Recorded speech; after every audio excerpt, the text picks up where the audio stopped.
So the Fire King structure deck is coming out in a couple of days, and people are talking about what is the best build of Fire Kings. And in today's video, I'm going to be talking about what are the pros and cons of all of these lists and what lists you should play for if you're going to YCS Bologna or you're going to regionals or you're going to any other event like a Higgs tournament or you're going to locals. I'm just giving you guys the best build you should play. So this first build is the pure Fire King build. As you see, there's no Sinful spoil stuff, there's no dogmatica stuff, there's no like Tri Brigade stuff or anything like that.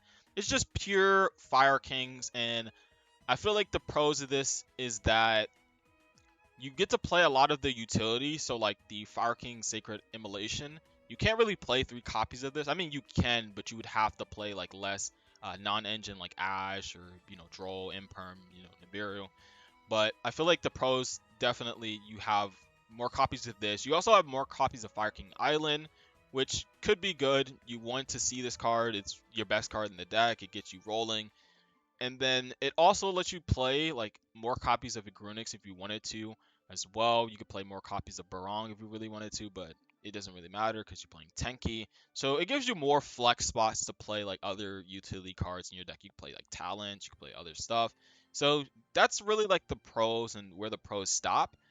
I feel like the downside of this deck is that it's a little bit less consistent than the other decks, I feel like, and as well as the deck just doesn't play, like, it doesn't have like a lot of pushes if it doesn't have a good enough hand. Like if you don't open up like 4 Fire King cards, you can't really go for pushes with these cards. And you can like kind of I guess another pro with this build is that you can play pretty passively. You could go like normal summon Arvata and pass with like Barong in hand or something like that, or like the Kira in your hand. So like you could pretty much play through any hand trap technically, but I feel like that's where the pros stop, and you kind of get this con of where you can't really break a board. You can't really do anything unless you open up a good enough uh, hand, which is why you would play something like 3 copies of Immolation, which is pretty strong.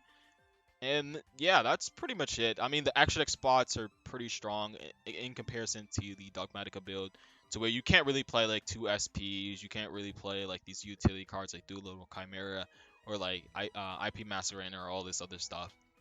So yeah, I guess that's where the pros, and cons end. I mean, this build is like okay, like you can win the locals with this, but at a YCS level, I think this is a little bit too inconsistent for me to play. The next build is the Sinful Spoils build. This is like the most popular build and what you're seeing in the OC as well, but we are missing a few cards from Phantom Nightmares. And I would say, for one, the pros with this deck is that you get a lot of bodies on board, or you have this body on board, which is the Black Witch. And Black Witch turns into like a dark, you get to take cards. You can also go into SP Little Knight, which is really good with these cards. And you do get a lot of consistency with this engine, which is really, really strong as well. But I feel like the cons are really that you have to play like Tenki, because you don't really have like a face-up card you can send to the graveyard. Like if you send Fire King Island, it's going to destroy your field. And if you get rid of Sanctuary, then your interruption with this card also goes. So there's not really any good sends in this deck. You don't really want to send the Fire Kings. You want to destroy them. So the only real send you have is the Black Witch and the Tenki. And besides that, like, you just don't have anything. So like, if you really need the Body of Witch, then you just lose out on it. Or like, you have to open Tenki, because like, there's just no way of you to get like a good send off of the Sinful Spoils.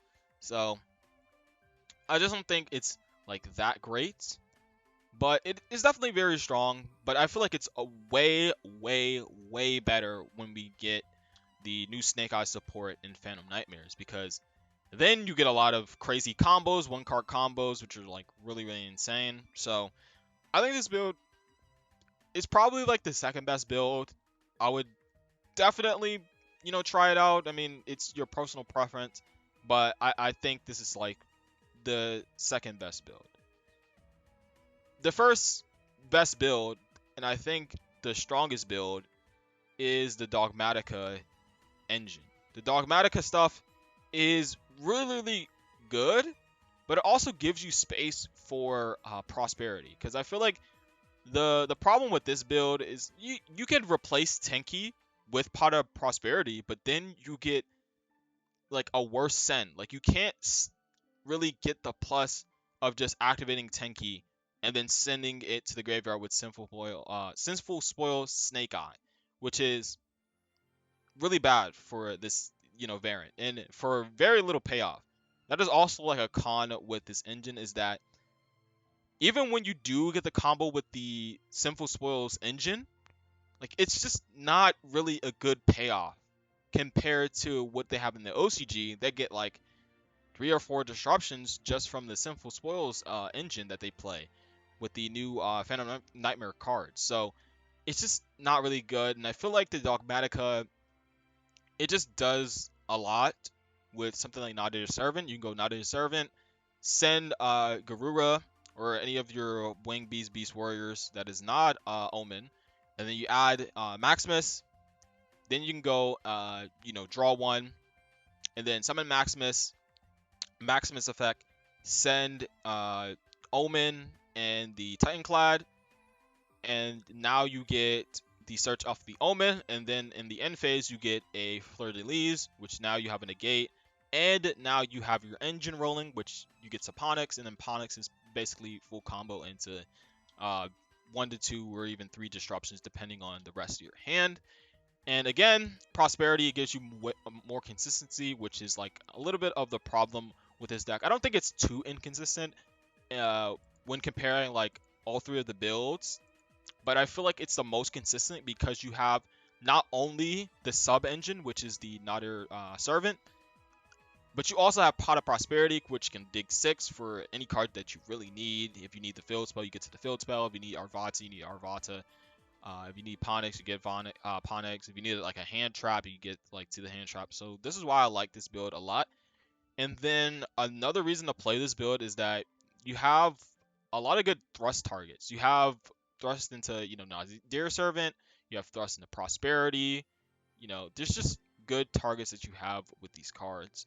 And that gives you more routes to have like Feather Duster or Hair of the Abyss in the side. So I really like this, and it also gives you spots for talents, which is really good. So I think that this build is probably the better build. I'd say like the con of this deck is that you have to play a lot of extra deck spots, which you don't have like a lot of utility, and that's what's really good about the Sinful Spoils build, is that they have the Block Witch, which can get you into going to stuff like Dark or SP Little Knight or all these other stuff like Selene into Access Code, which is really strong. So when you play something like the Dogmatica engine, you lose out on these utility cards that you can make. You could still make stuff like, you still have Dark, you still have SP Little Knight, but you don't have like the Selene's package or whatever, so you can like push for a game when you have like a lot of these Fire King bodies. So I feel like it's not that big of a con because, again, with this deck is that you could pretty much spam the board. Like once you get your engine rolling, you can pretty much like OTK because you have Karen, which is like 24. Then you also have this, which is 27, Arvata, and then you can like pop Arvata, then summon back like one of these, and you can use this effect to destroy Karen, and then the Karen's effect summons back a body and then pops a card. So there's really a lot of ways to like get big bodies on the board and clear your opponent's board as well. And then in combination with the Nadir Servant also helps break boards because you have stuff like Natis, which is really good. And then you have all of the utilities in terms of the extra deck spots that you could play. So I think this is probably the best build.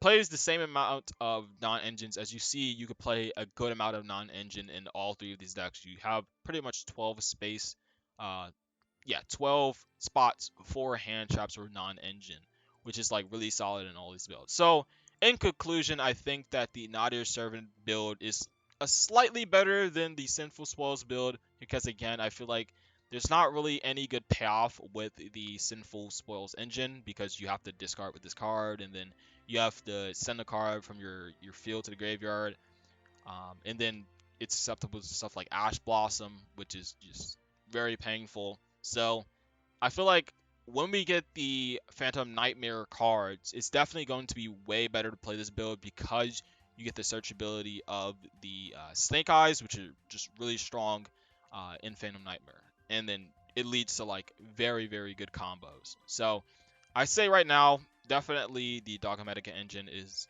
better because it gives you a little bit more consistency again with the prosperity, and then also it pretty much provides the same kind of ability to play through hand traps or break through boards. So I think it's just really really solid. So hopefully this is informative for you guys, and hopefully you know take something from this video, or even if you don't agree with me and you think that the Sinful spoil build is still the better build, uh, that's good. I mean, I want you to have a discussion or to at least reconsider what you think is the better build. And if you have any suggestions or maybe you disagree with me, leave them in the comment section below because I'll be interested into hearing your theory on what is the best Fire King build. Maybe you're trying out the Tri Brigade build. I did not include it in this video because one, I'm not really too informed on the build, and then two, I just don't think Tri Brigade and Fire Kings really like mix that well together. I mean, it's decent. It's a decent build and it definitely works, but I feel like the Sinful Spoils engine and the Dogmatica engine just kind of synergize a little bit better with the Fire King build. And it's like very little requirement. You have like 5 spots for this. You have 5 spots for this. I guess technically with the 10 keys you have 8 spots, but it's very minimal in terms of like engine requirements you need. So hopefully you guys enjoyed this.